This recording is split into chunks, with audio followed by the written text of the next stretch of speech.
vel thu pi na palun sang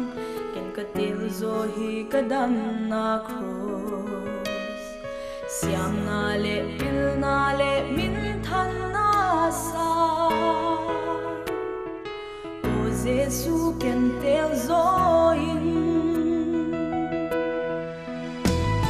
ka hun le ni nang din zang ni nge tong pa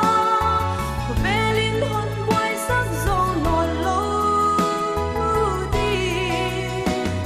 na gam zat na di na min thu pi na din hon zang min na de na bang ni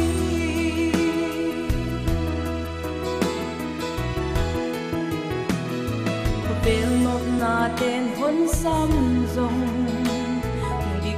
non wal ka hi lo hi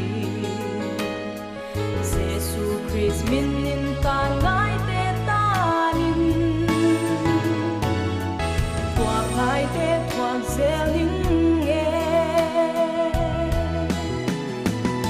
pa hun le ni nang din sang ning nge tong pa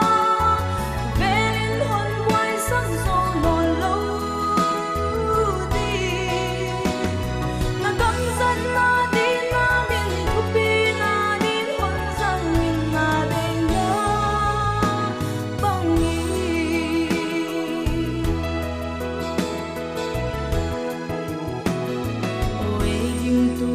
pai zel ni e nyang noya te kwa va kwa ki le ma se tan gam to pa din la ni